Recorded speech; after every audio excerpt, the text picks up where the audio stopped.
Welcome on into Forward Progress presented by Fanduel Sportsbook. I'm your host, Eric Pauly, along with Suma, Judah Fortgang, and TA of CleveAnalytics.com.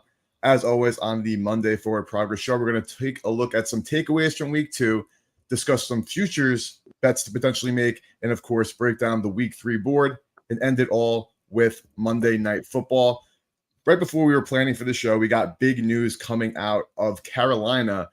Bryce Young, the first overall pick in last year's draft, has officially been benched for Andy Dalton heading into their game against the Las Vegas Raiders. Obviously, Bryce Young struggled last year. Obviously, it's not looked good so far this year. Suma, talk to me. What are your takeaways from Bryce Young's benching so early this season?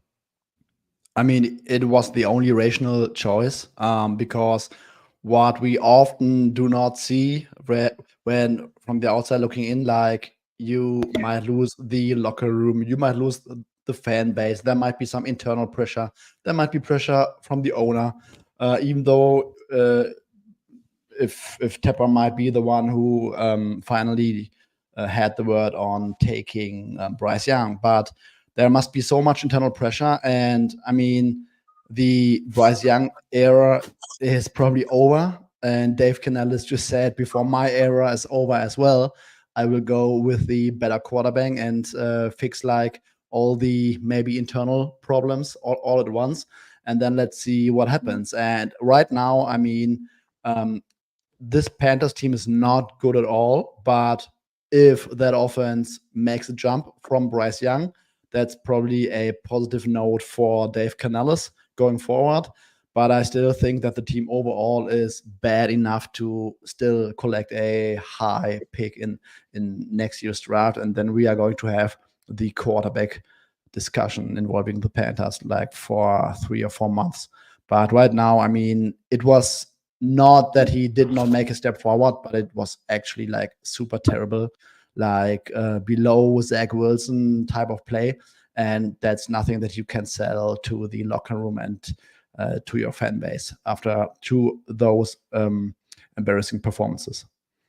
Very well said, Suma. Understood. Judah, do you take the same approach as Suma when breaking this down, or is there any part of you that kind of makes you want to attempt to give him another chance? Because it's not like the Panthers were expected to be in contention this year. You know, it's very different doing this week 2 than, you know, maybe like a week 8 when they're, you know, probably 1-7 or 0-8. So how are you viewing this, Judah? Yeah, I think now's the time. I mean, like, there is still a world of possibility, like taking away kind of all of our market perspective of like how you would approach this from like a front office perspective. Like, they can still make the playoffs, right? It's not as if they are like 0-7 mathematically eliminated, where there's kind of a separate question. But the way I would think about this is what would happen if Bryce Young was a 4th round pick who kind of got like thrown in year 2 and had 2 games like this? Would he get another chance? Like, of course not. These are just among the worst performances we've ever seen. Like, if you look at a graph of the efficiency of the Panthers offense the past 2 weeks, taking out garbage time, especially, it like actually breaks the graph. They're historically bad. Like, at what point are we going to learn more information, right? The Panthers upgraded during the offseason. They brought in an offensive-minded coach. Whatever you want to say about him, whether or not he's a quarterback whisperer, not really the point here. They invested in their wide receivers, and the output was about as bad as could possibly be. I think you still have to like try and win football games. He's clearly not the answer. I mean, there's been nothing redeeming in any NFL game he's played. I'm not sure why you're hanging on, other than the fact that he was drafted number 1 overall. Very well said. Don't want to be victim to the sunk cost fallacy for Carolina, trying to move on as quickly as they can. TA, 2 resoundings. It's the move for Carolina to do this now. Do you make it a 3rd, or do you think there are some redeeming qualities somewhere in that tank that we have yet to see? But like Judah just mentioned, it could be a chance of too little too late when it comes to Bryce Young's skill. Yeah, I agree with them. There's no way you can keep him in there. You know, he already had one of the worst rookie seasons in the NFL history from an EPA standpoint, and there's very, very few outliers that have actually turned things around. Jared Goff is probably the biggest outlier in recent years, and he did it right away. I mean, the next season he was right out of the gates under McVay. You know, they were lighting up the scoreboard, and he was playing really well, and we just haven't seen that, obviously, with Bryce Young in the first 2 weeks here. It was already an outlier from a pure size perspective. in terms of a quarterback like him. And, it's okay if you see some, light at the end of the tunnel, but he just never showed any. I mean, I think he had one good game was against Green Bay last year, but that was about it.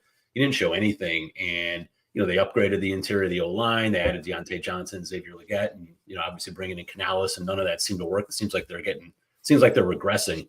And when you had a guy like Andy Dalton last year he started one game in Seattle, tough environment, and he had the second best quarterback EPA of any Panther quarterback, which is obviously Bryce Young, for the entire season. That kind of showed you that there is upside. I think they scored 27 points in that game, and they're very competitive offensively. I mean, when you've got just a veteran who can go in and do that shows you that there is skill outside of, the quarterback position. So, clearly Bryce Young is not able to elevate any of his other teammates, and it had to be done. I mean, you're going to lose a locker room. There are veterans in there there's no way they're going to go back on the field. We saw it from a guy like Adam Thielen.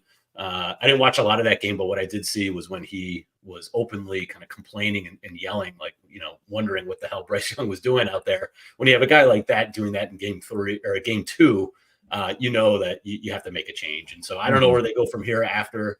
I'm sure Andy Dalton will play a handful of games. I'm sure, maybe they'll win a game or something, but you're probably going to have to go back to Bryce Young in the last maybe month or so of the season, just because, at that point, I'm sure they're going to be out of it. So you're going to get one final look, but this likely is going to be the last season if he doesn't turn things around at the end of the year. Understood. And Tom mentioned in the comments, the Panthers O-line played well yesterday. Bryce Young was not like he was overly pressured, and you can put some of that, some of those issues on his teammates yesterday. He just clearly, after 18 games in the NFL, or 19 at this point, does not look like he has what it takes. But gentlemen, let's move on and let's talk about some 0-2 teams that have potential to turn the ship around. Obviously, 2 games, not a huge deal in the beginning, but of course, with only a 17-game schedule, every loss does add up. Teams like the Giants, Panthers, Tennessee Titans, you can, Denver Broncos, you probably penciled them in for 0-2 in the first place. But you have teams like the Baltimore Ravens, Cincinnati Bengals, Jacksonville Jaguars, the Indianapolis Colts as well are 0-2. The Atlanta Falcons could be 0-2 tonight. We'll see how that game goes down. And the Los Angeles Rams. TA, I'm going to stick with you. Any of those 0-2 teams that are currently sitting winless right now, do you think of those teams, who do you anticipate to become a team that will make a playoff run? Or are any of these teams kind of really looking at the bottom of the barrel as we currently sit? I think definitely Cincinnati is the team that I'm looking at. We saw you go into Arrowhead, essentially they outplayed them. You look at all the numbers. It was that Joe Burrow fumble 6 that really turned things around, and obviously that 4th and 14 call. So I think Cincinnati, they'll get T. Higgins back. They face a really easy schedule starting this week with Washington. I mean, the first 2 games, or at least this past week with Kansas City was probably their toughest opponent outside of the Ravens this year. So, I think that the schedule is going to open up here, and they'll be just fine. I mean, we see it year after year, them starting out cold. So I think the Ravens are. I'm not sure they're in trouble. I think we all kind of, at least a lot of us thought that they were going to take a step back with all of the offseason moves, losing Mike McDonald. Derrick Henry was the only addition to that team. Thought that maybe they weren't going to be a bona fide 13, 14 win team, but more like a 10 to 12 win team. And I think you're still going to see that. So I'm not really worried about them. I just think they're not as elite as they were last year. But I would say the Bengals for me is the team that I would be buying right now from the 0-2s. Understood. Let's go to you, Judah. The 0-2 squads, which teams are you buying? I mean, I feel like the Bengals are the kind of obvious answer of a team that had a weird fluky loss in week 1 and probably outplayed the Chiefs by most metrics in week 2. But I'm going to go with the Jaguars, and I think that's an unpopular opinion to say the least. But this is a team that I guess it's been semi-consistent now for 3 years of just absolutely killer penalties and turnovers. But that's the sort of thing that I want to kind of chalk up to bad variance, where this is a team that has moved the ball extremely effectively now for a couple of games. They lost in week 1 on an extremely fluky Travis Etienne fumble, and then next play, 80-yard touchdown to Tyreek Hill. And it was the same story this week against the Browns, of just like illegal shift penalty, nullifying a touchdown, some more bad turnovers. This is a team that I think on paper still has a really good quarterback. They've been killed by drops this season. Another one of these kind of fluky metrics that you expect to stabilize over time. They have good wide receivers. They have a good quarterback. They've got some pieces in the pass rush. But at the end of the day, like, this is a quarterback league. They're 0-2, and I think Trevor Lawrence still has it. I'm not quite willing to sell off on them yet. Gotcha. So Judah likes the outlook for the Jaguars, chalking up a lot of these things to bad variance, and it's easy to see why.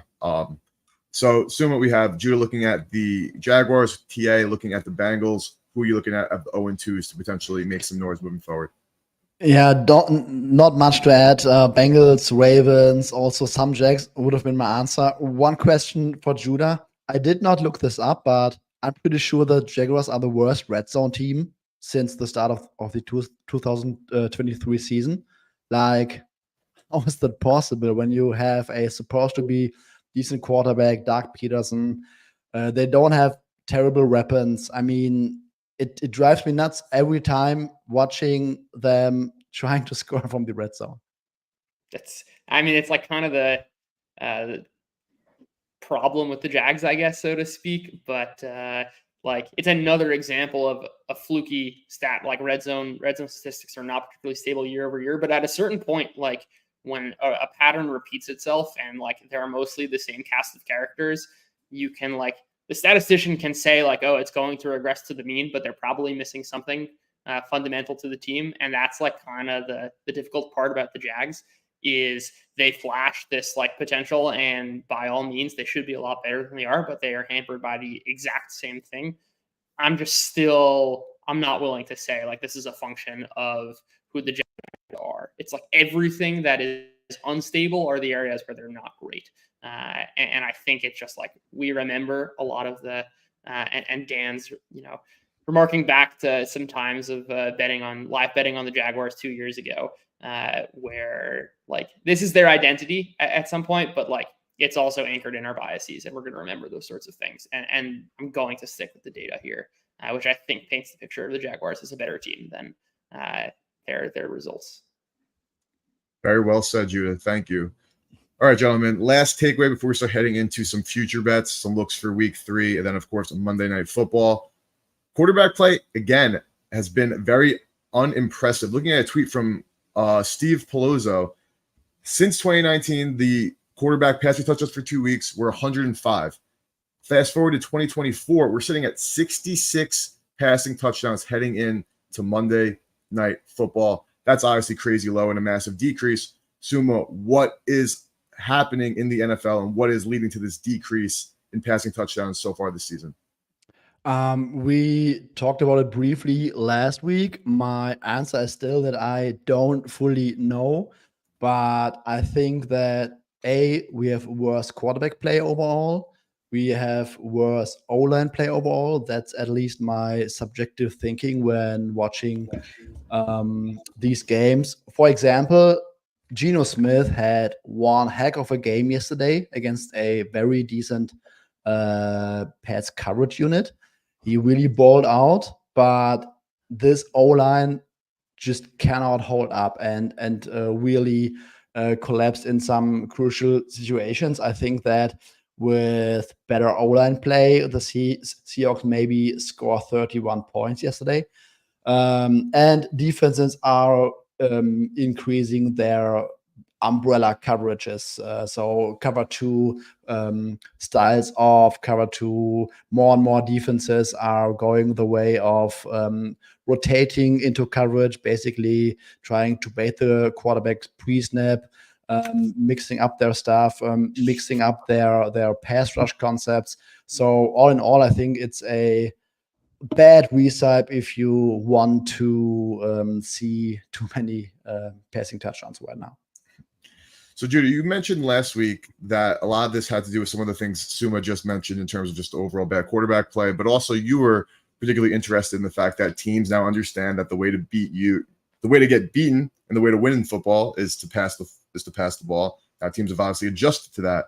Are you still seeing that, or is this massive decrease just really something a lot more than simply just, defensive coordinators are scheming more properly to the passing game than they were over the last couple of years?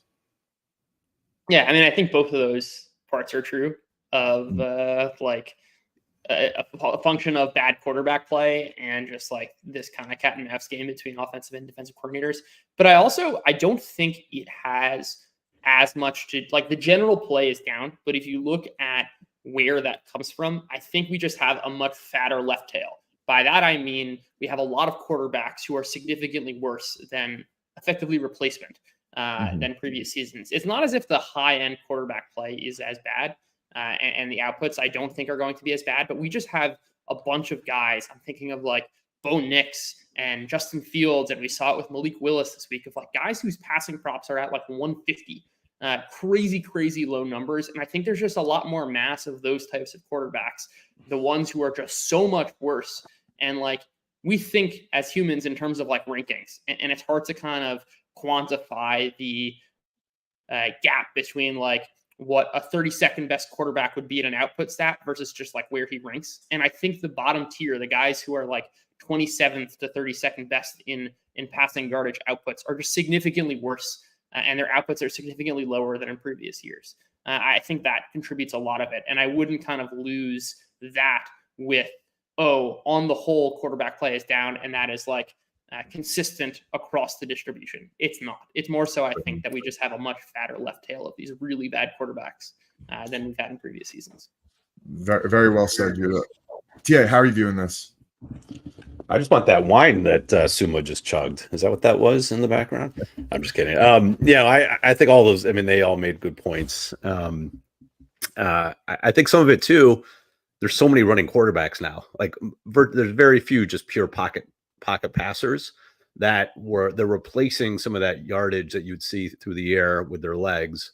Obviously Malik Willis is a perfect example of that, but even like Daniel Jones, and we saw Jaden Daniels, and Caleb Williams had a bunch of scrambles. So some of that just organically, like you're just replacing, you're switching from passing yards to rushing yards. So some of that, and same on the ground. We had Baker Mayfield running a quarterback draw from inside the 10 for a touchdown. So some of that I think is just a natural shift because of the way that these quarterbacks are, built athletically, and just, how they're using their skill sets to move the football. But it's just, in general, just the quarterback plays is not good through, passing the football. And maybe that's because of the college game.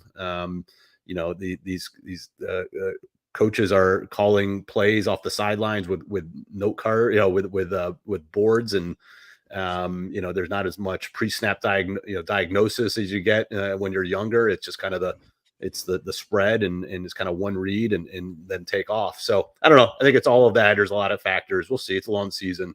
We'll see if it holds up. But I think kind of a combination of what everybody was talking about makes sense. Yeah, very interesting viewpoints from all three of you guys. Definitely very easy to simply say, quarterbacks aren't playing well in football. They're just not good, etc. But when you really break it down, there are a lot of more intricacies involved, and something like you said, TA, to keep in mind and to pay attention to for the rest of the season. Let's talk futures, but before we get right into some future looks, we got to shout out our partner, Fanduel Sportsbook. Kick off this NFL season with a win on Fanduel, America's #1 sportsbook. It is so clean, such a great user interface, so easy to use, so many options, and the best sportsbook on the market. Right now, all customers get a profit boost every single NFL game day, which means you can pump up your gridiron winnings multiple times per week. And tonight, for Monday Night Football, FanDuel is offering a 50% same-game parlay profit boost and a 50% profit boost to use on any live bet. FanDuel has tons of ways you can get in on the NFL action. You can bet money lines, spreads, player props, and more. And plus, with super simple live betting, lightning fast bet settlements, and instant withdrawals, FanDuel makes betting on the NFL easier than ever before. Visit FanDuel.com/forwardprogress to download FanDuel today. Must be 21 plus and present in select states, or 18 plus and present in DC. Opt-in required. Bonus issued as non-withdrawable profit boost tokens. Restrictions apply, including token expiration. See terms for both offers at sportsbook.fanduel.com. Gambling problem? Call 1-800-GAMBLER or visit fanduel.com/RG. Call 1-888-789-7777 or visit ccpg.org/chat in Connecticut or visit mdgamblinghelp.org in Maryland.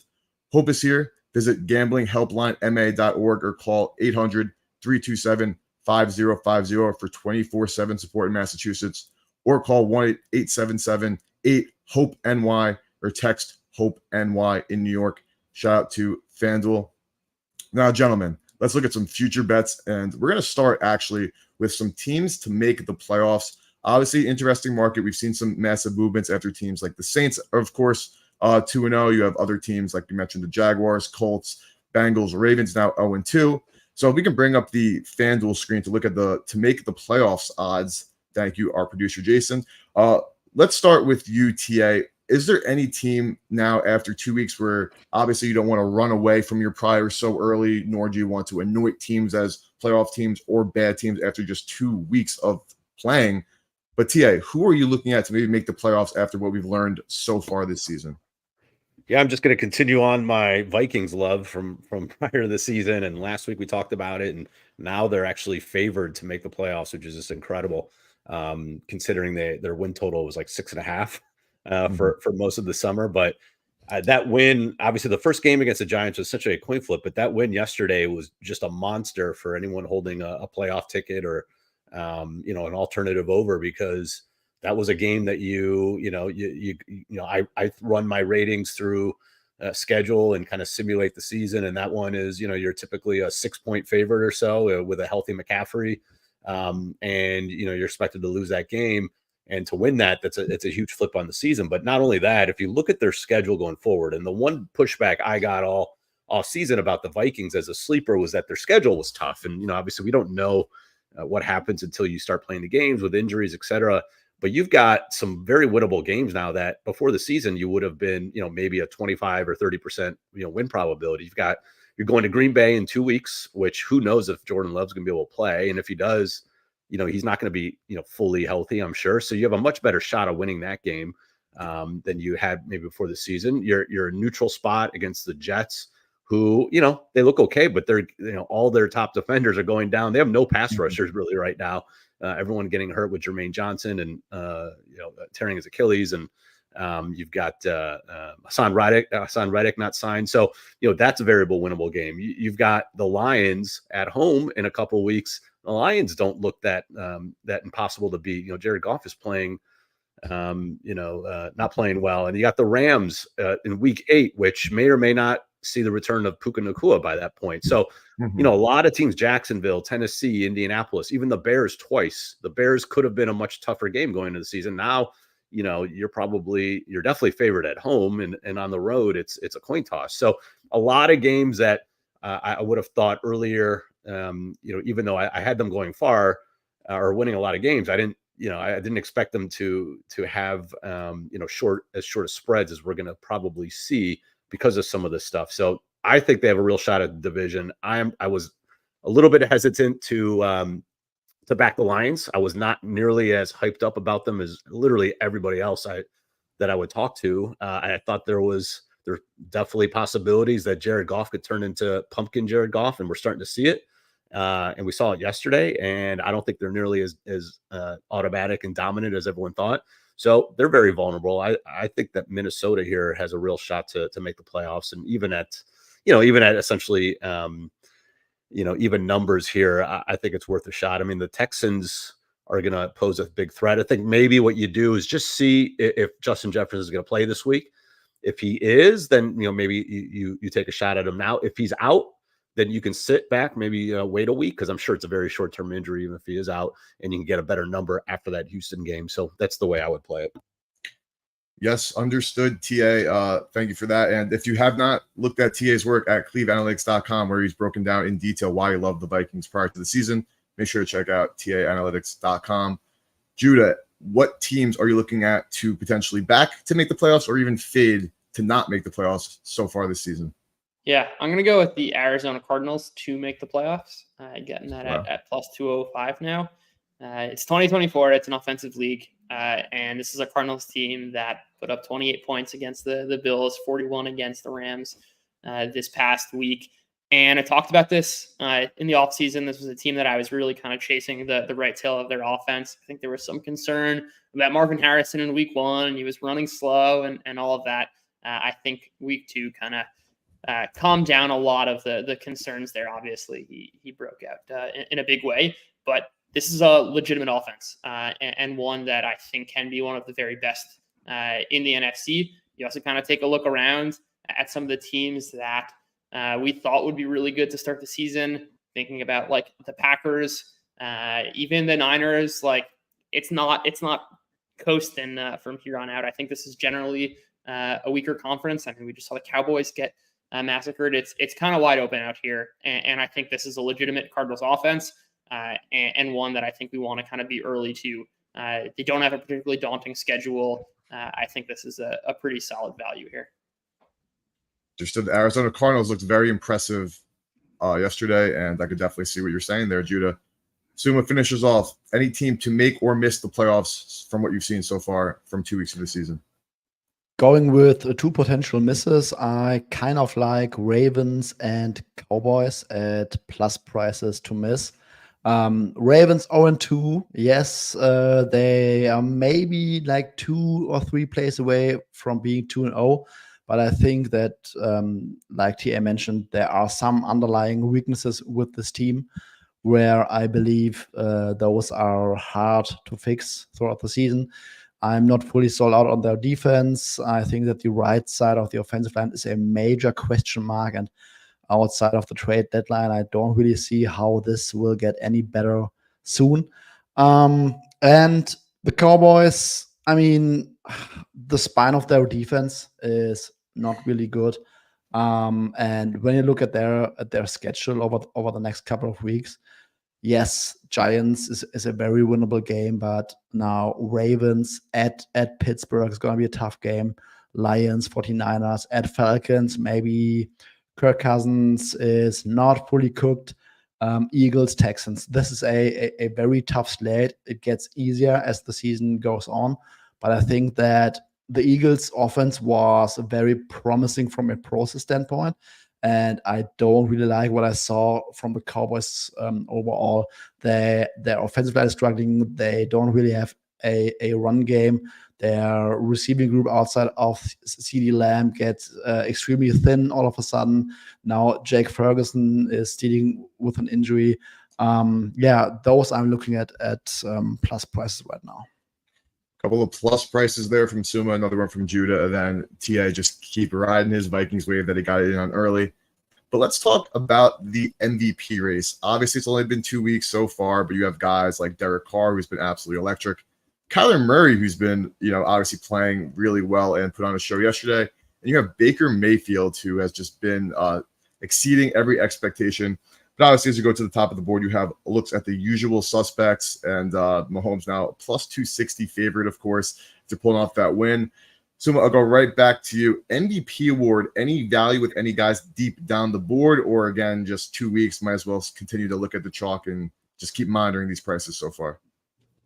Right now I could only look from a price perspective at Kyler Murray, 35-1. Even Derek Carr, 33-1, intrigues me a little bit because that offense is absolutely humming. And if he continues to ignore pressure and throws these bombs to our king Shahid. But Kyler Murray, what he's playing right now is absolutely insane. And that offense, like Judah has said, is clicking right now. And also the style of play, like the consistent highlight reels, really make up for an intriguing MVP race if he keeps those performances coming. Definitely understood. Judah, I know you love yourself a tail outcome. Talk to me about the MVP award and what you're seeing so far. Yeah, I mean, it's basically the same analysis as the Cardinal side. It's probably just better placed in this market than the season's award one, and that's Kyler Murray MVP here. I think he's been, PFF has him as the highest ranked passer through 2 weeks so far, and I think that's kind of the tail you want to chase. It's a little bit difficult because you basically need to win the number 1 seed to win the MVP at this point. But I guess if you have like a similar year to Brock Purdy last year, I think these odds are frankly kind of funny. I mean, like Jordan Love is still getting some love there. Yeah, at 50-1, though he's obviously going to miss some time. I think this is a pretty weak board. But if I had to place one, I think it would be Kyler Murray, 35-1, all the same reasons. Fat right tail on a good offense. Very nice. Love the Kyler Murray hype. Tia, we'll finish off with you before we talk about some week 3 odds. MVP award, what are you looking at? Yeah, this is always an award that there's very few long shots that ever win. I think when we look in season, we still have to, in the back of our heads, understand, what goes into winning an MVP award and going into the season, like some of the kind of the qualifications, if you will, like Judah mentioned. Doesn't have to be number 1 seed, but at least, top 2 seed or win at least 11, 12 games. I think, probably the precedent for someone like Kyler, who's coming off of a team that, had a win total of like 7.5, is Matt Ryan a handful of years ago, when they were, not expected to do much. I think they only won 11 games that year. And they might have been number 2 or 3 seed, and he won MVP. I think they'll give it to someone like that who, kind of came out of nowhere. That's kind of the outlier example. So I think Kyler would have a shot if Arizona can get to 11, 12 wins. I don't think they necessarily need to be a number 1 seed. So, you do have a chance there. Like for me, I still think it's going to end up being chalk. And I think a guy like Joe Burrow at 20-1, I talked about how, what is he? I can't see the screen, but if he's in that 15 to 20-1 range, I think he's still a guy that I would consider. Kind of like last year, he made his run after the first month. He was pretty terrible. They made a run middle of the year, and I think he took the lead the game before he got hurt. Mm-hmm. So he's a guy at 20-1 that I think makes some sense. Judah mentioned Jordan Love. I think at 50-1 here, I wouldn't, but you could find him at least 100-1 at other spots that I've seen.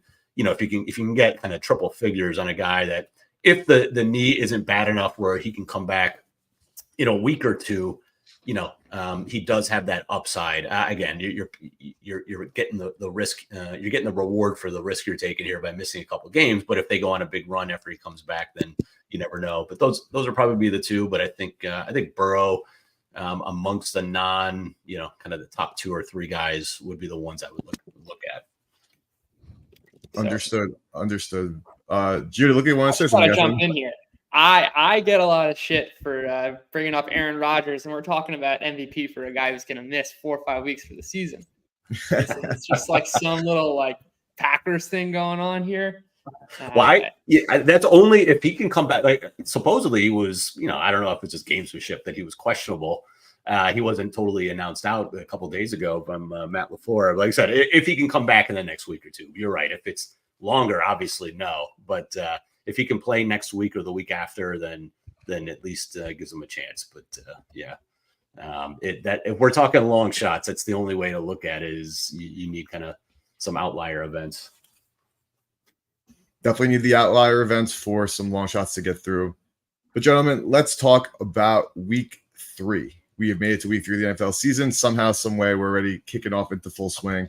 But we're going to circle back to Carolina. So the Panthers, they, of course, announced Bryce Young is being benched. We mentioned that. What does the market do? It moves in favor of Carolina after the announcement that Andy Dalton will be under center. They are in Las Vegas, and they're looking as, let me make sure I'm at Fanduel. They have 5.5-point favorites now, the Raiders against the Panthers.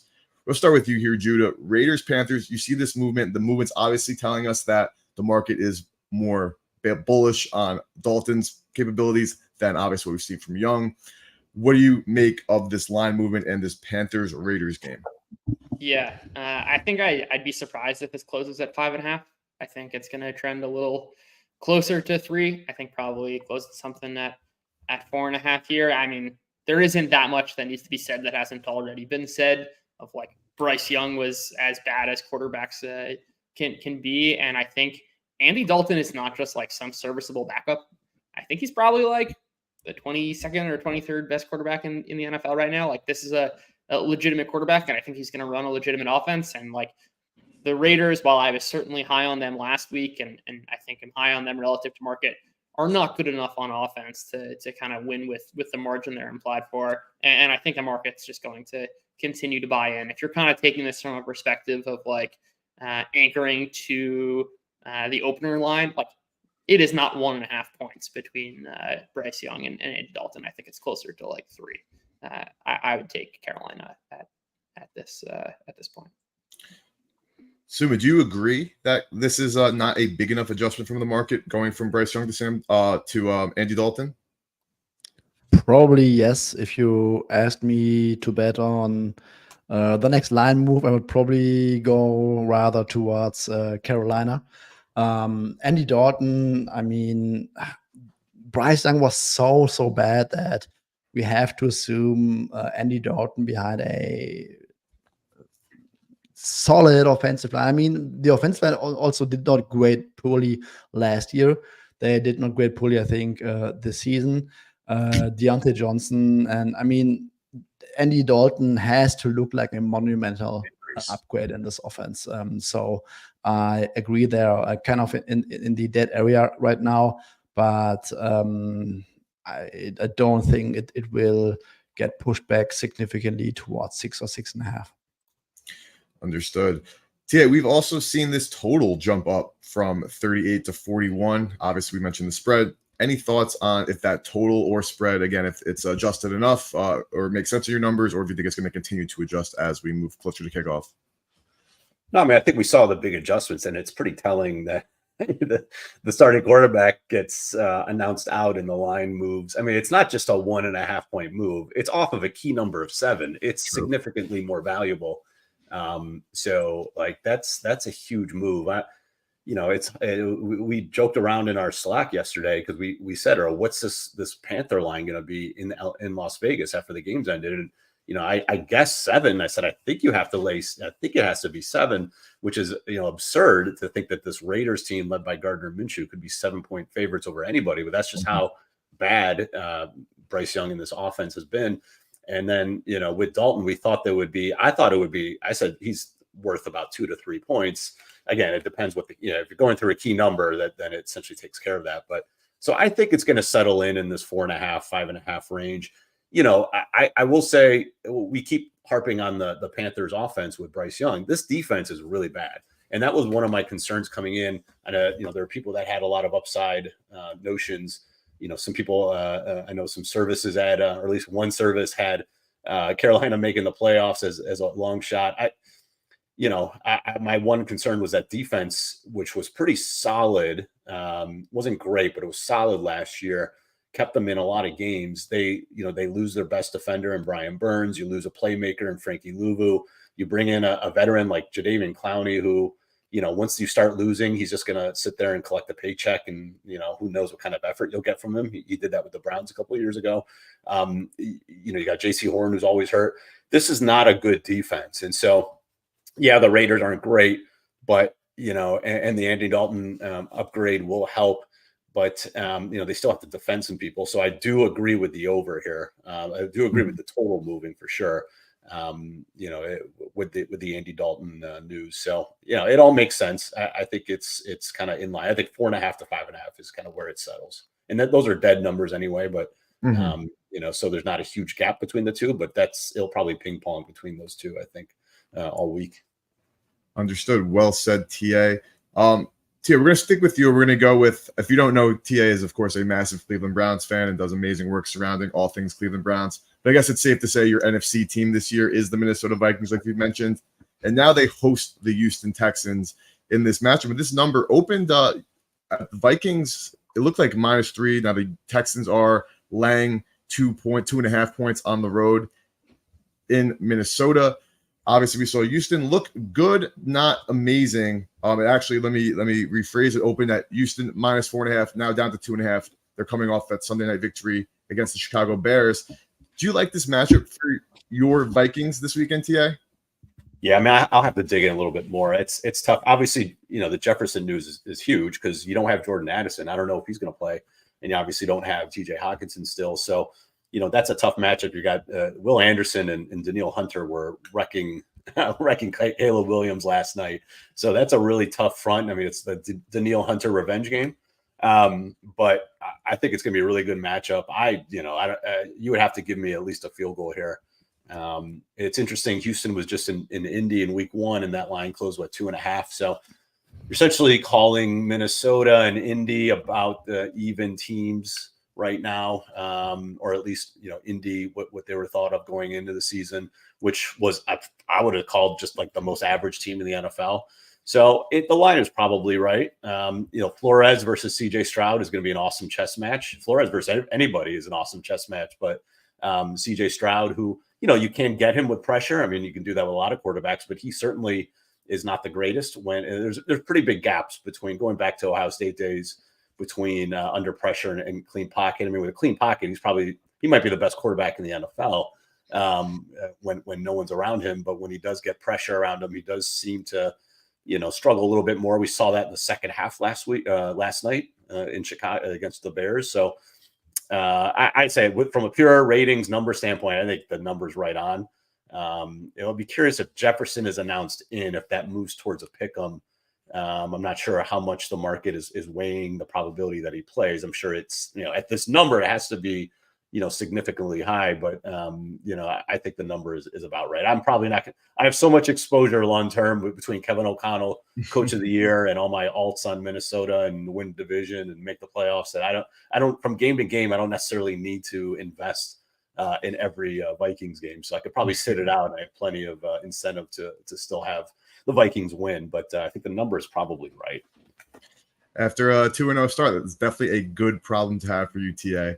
But Sumo, let's talk some Thursday Night Football and your New York Jets. They are hosting the New England Patriots, who are coming off a hard-fought loss against the Seattle Seahawks. The Jets, of course, got the win in Tennessee. What are you looking at for Jets-Patriots Thursday Night Football, Sumo? I think the Jets might be in trouble, especially on the defensive side. Out of the top 5 defensive linemen from last year, only one is left in Quinnen Williams. They lost Jermaine Johnson. Hassan Reddick is still AFK. And we really saw it over the first 2 weeks. This defensive line is like nowhere near close where they have been last year. They cannot really stop the run. And as soon as you don't get consistent pressure, like every coverage outside of Sauce Gardner gets exposed. CJ Mosley left with a toe injury, might be back this Thursday. DJ Reed was a surprise inactive, dealing with a knee injury. Their slot cornerback, who is the highest paid in the league now, aggravated his ankle injury, which he has to play through. He did not elect to undergo surgery. So I think we really cannot go with the Jets as a top 10 defense anymore. Actually, I think that there's the chance that this is going to be a bottom 10 unit over the course of the season. I mean, the Titans, they had 2 red zone turnovers, that crazy sick fumble by Will Levis, and then the turnover on downs late in the game. The Jets could have easily lost that game. That Jets one offense is so uncreative. It's really hard to watch. And while Rodgers had some lasers and some really good throws, he does not throw over the middle of the field. So I think that this team is already derailed by injuries on the defensive side. And the Pats, they want to run the ball. They can run the ball. And I don't think that the Jets front 7 right now does match up well with that Patriots offense and what the Patriots want to do. So right now I really looking at the Pats here, and I would not be surprised if the number ticks down a little bit more. It already moved today. Currently at 6.5 at Fanduel Sportsbook. So we have the Philadelphia Eagles playing tonight against the Atlanta Falcons. We're going to get to that game in just a second, but let's talk Eagles Saints for next weekend. Obviously, things can happen for Philadelphia, injuries, etc. Tonight, we of course hope that's not the case. You have the Saints, who are absolutely rolling, and there's no other way to put it for New Orleans. Judah, talk to me what's intriguing you about this Saints-Eagles game next week. Yeah, I think if you kind of look at where the market could go to, I don't think, even if the Eagles play extremely well, I don't think that really kind of moves the market at all. it's I think decently priced in at this point. And I think if the Eagles are a little slow, and like we actually don't have a big sample at all of this Eagles team with Jalen Hurts without AJ Brown, and like he's obviously an extremely important weapon to that team. And I wouldn't be entirely shocking for it to be kind of a slow game and a little bit of a disappointing one. We can talk about that in a minute. And then on the flip side here, I think you can't really say enough good things about the Saints. I'm not sure the market's caught up. Even if the Eagles do put together a solid performance here, I still think this line's probably a little bit mispriced just because like Clint Kubiak's here. It's hard to ignore it, I think, in the NFL when you kind of go back-to-back 40-plus games. Especially like you could say, okay, week 1 was like a Carolina special, but like they did it against it should be at least a fine Cowboys defense. I think they're here to stay. I think they like have a really, really, really fat ceiling and a high floor at this point. Like this is a league. We talked about coordinators at the beginning. They matter a lot. And I think this is a Saints team that clearly upgraded. And I think they're mispriced in this matchup, and I think this line could look very different at this time tomorrow. Yep, like you just mentioned there, we're going to learn some new things about the Philadelphia Eagles tonight as they host the Falcons. AJ Brown will not be playing tonight, and we'll break that game down in detail very shortly. But let's talk 2 more games. We're blessed with or cursed, depending on your views, on the 2-game Monday Night Football slate at starting off 7:30 Eastern. We have the Jaguars Bills, then at 8:15 Eastern, the Bengals host the Washington Commanders on Monday Night Football next week.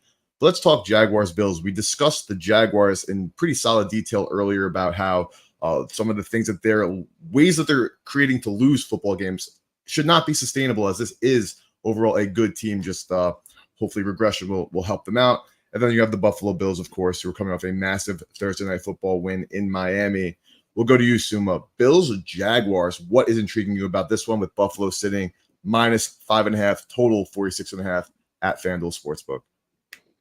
Yeah, I wonder how many more bodies the Bills defense could lose to actually get exposed. Matt Milano is already on IR, and they now lost Tyrell Bernard, who was very decent in the absence of Matt Milano. And I think at some point, the middle of the field of that defense should be attackable.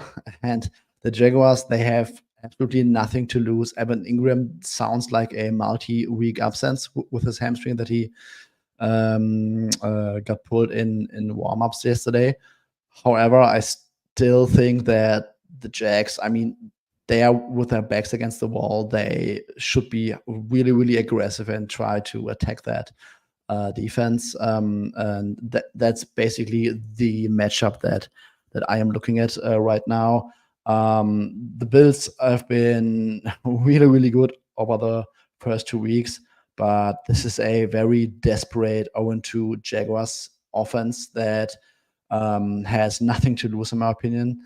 And I want to see whether that Bills defense can also hold up against them. Understood. It should be a great one. We had Jacksonville beating Buffalo out in London last year. Of course, this one being in Buffalo. But let's talk about the second Monday Night Football game for next week. Of course, we'll be breaking it down all week right here on Forward Progress. Hit the subscribe button. Bengals Commanders, 0-2 Bengals, but they narrowly lost to the defending champs and arguably outplayed them.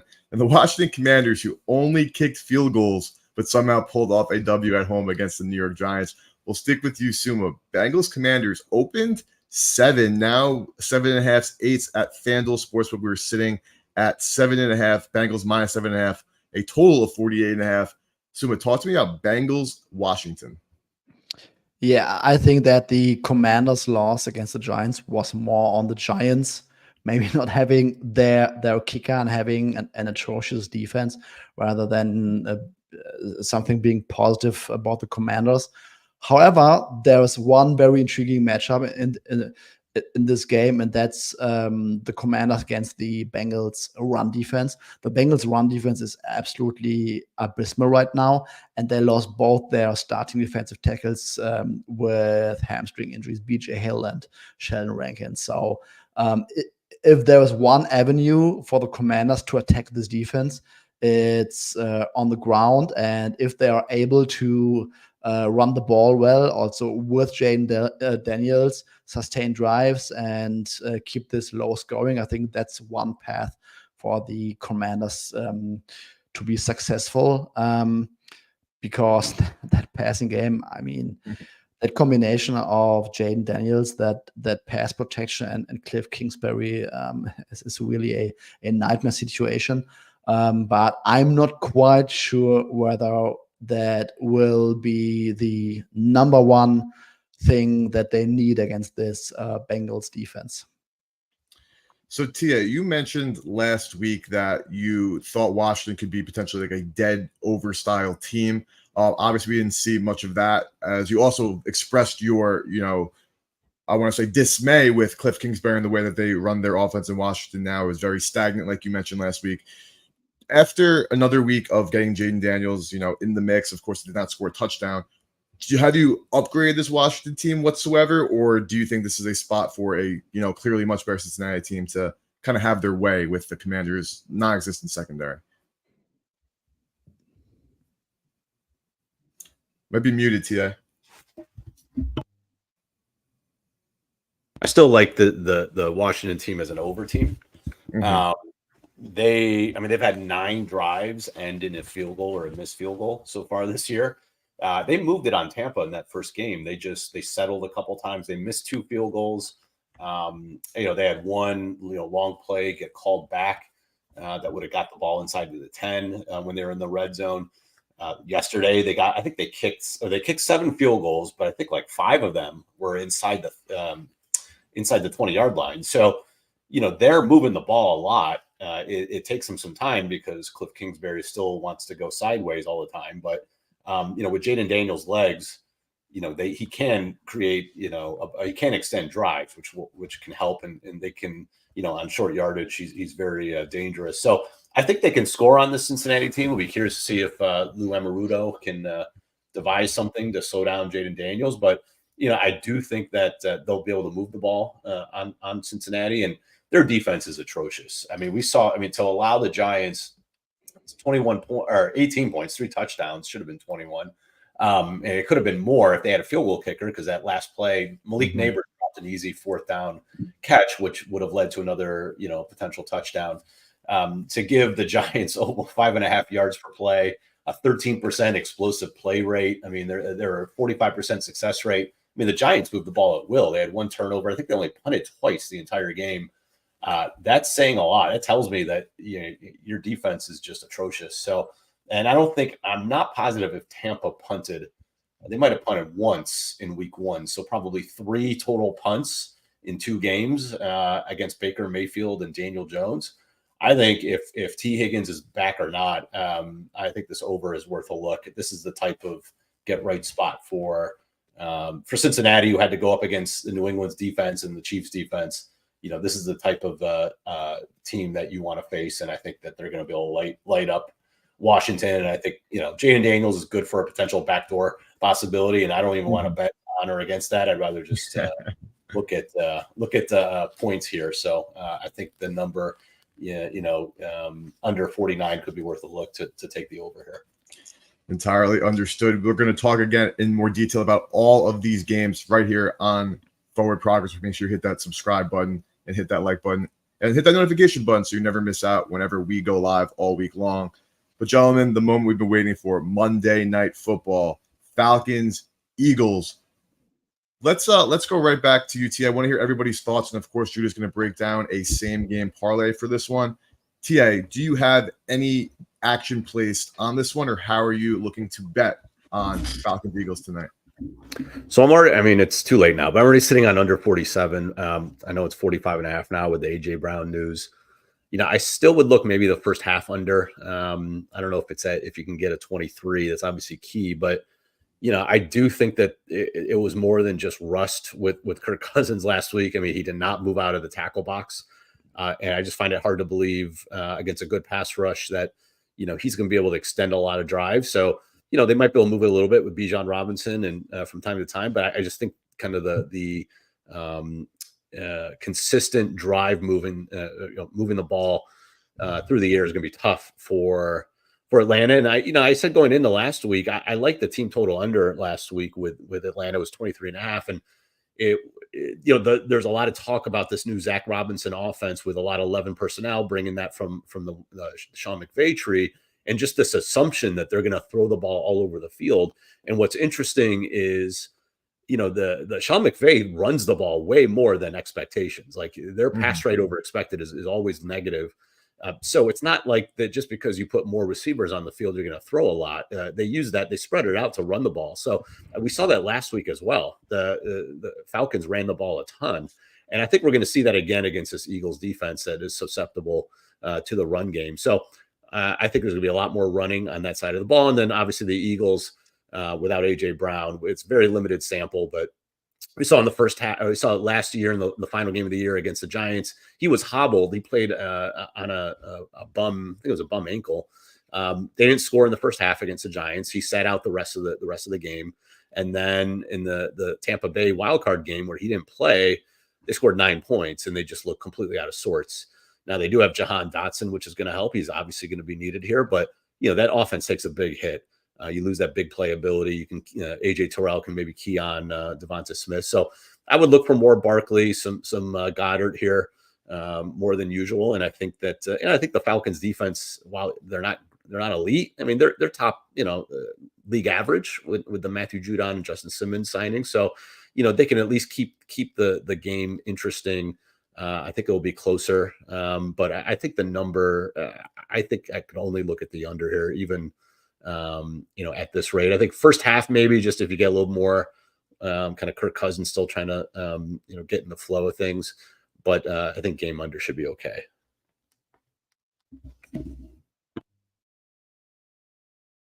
Yeah, looking at the under, and as he mentioned, has moved since he was able to get that in off that key number of 47. But Suma, talk to me. Do you agree this is going to be a lower scoring affair? Obviously, we did not see anything encouraging from Kirk Cousins in his return from injury and, of course, no preseason. Or do you think that the Falcons can maybe move the ball on Philadelphia as we saw that defense not look so hot in that opener against the Packers? To be completely honest, I'm sitting on the sidelines on this one because I have absolutely no clue whether Kirk Cousins is really cooked. Because that week 1 performance, I mean, I was not as high on the Falcons because I think there was some significant downside with this offense. But the way that Kirk Cousins has moved and the style of offense that they played diverged so heavily from my preseason prior that I'm just willing to see what happens in week 2.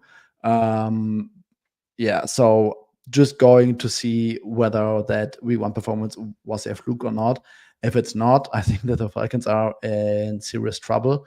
If it was not a fluke, I think TA is onto something.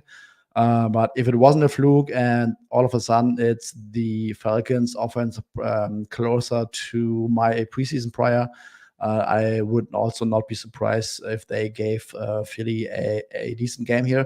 So no opinion, just sitting on the sidelines and going to watch the game. Understood. Always a safe way to play it, to just watch the game and get new info and move on to the next one. But Judah, the moment we've been waiting for, talk to us about a potential same game parlay for Monday Night Football. Yeah, this is an interesting spot, I think, because there are a bunch of different ways I think this game can play out. And I think I'm going to veer off from my kind of regular path of like going through a particular distinct game script and kind of leaning into that. And I'm going to take some alt props that I really like that I think do fit together in a game script. And that is, we're going to take Jahan Dotson, 80 plus yards. Got that 880. There are about 70 unaccounted for yards right now in Jalen Hurts' passing prop. Between, if you add up Dotson, Devonta Smith, Dallas Goedert, Saquon Barkley, you've got 70 yards that are less than, I think it's now maybe it's like 65 because Hurts' prop has been bet down. And this is a team in the Eagles that are not going to just like spread the ball around to a bunch of guys. They already have a very condensed share of targets. I mean, like maybe Kenneth Gainwell and Jarrett Stoll are going to soak up like 10 to 15 of those yards. And I think when you look at where the biggest gap is going to come from, I think it's Jahan Dotson. And that's number one, because he is going to be on the field. That matters a lot. He's certainly going to take over that spot in the offense that A.J. Brown occupies. And I think even just looking at like the types of routes that Jahan Dotson runs, it's a lot of kind of these deeper, longer developing ones that can kind of lead to explosive plays. I'm basically betting on Jahan Dotson to catch a long pass, if not two, in order to get those 80 yards. And I think that's kind of the role he's going to play in the offense.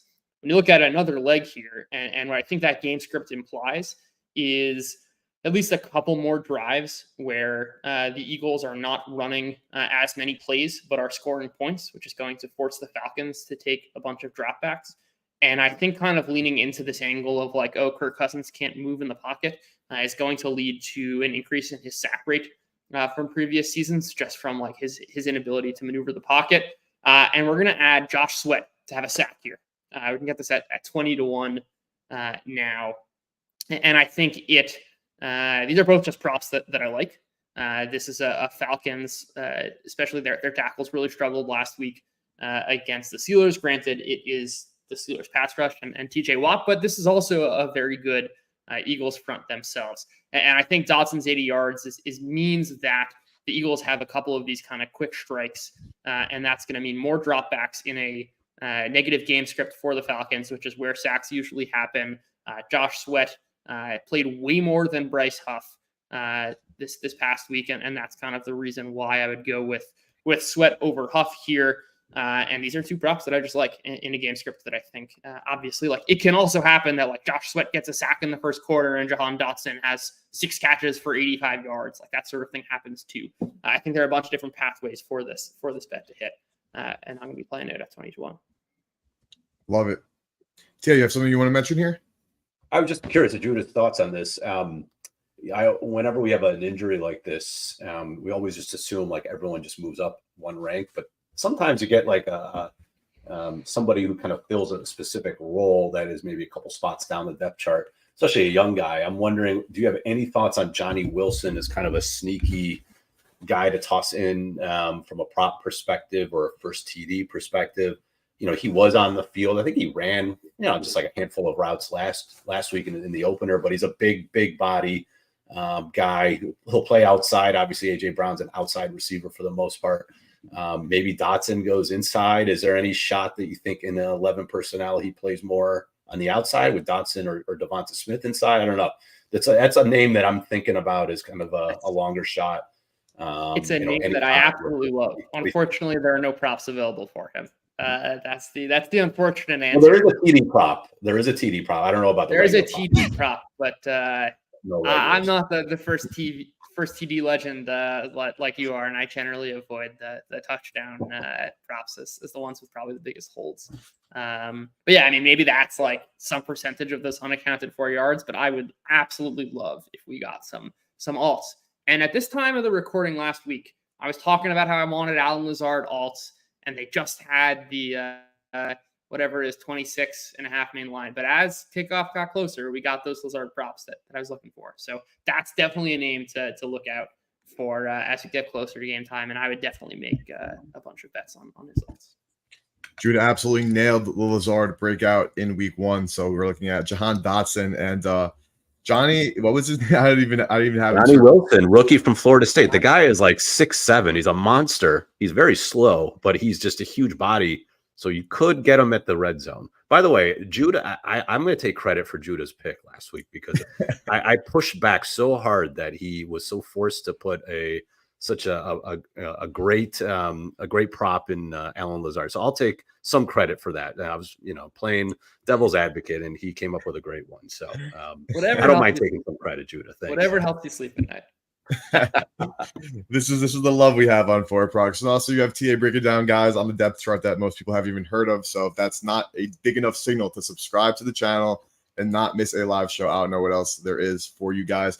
But we really appreciate everybody for tuning in. It was absolutely another great edition of Forward Progress. We will see you guys same time, same place next week. And of course, we have content all week long. So make sure to hit that like button, subscribe to the channel, and share the content on social media. It helps us grow. Shout out to FanDuel Sportsbook, and shout out to everybody in chat today. We really appreciate you.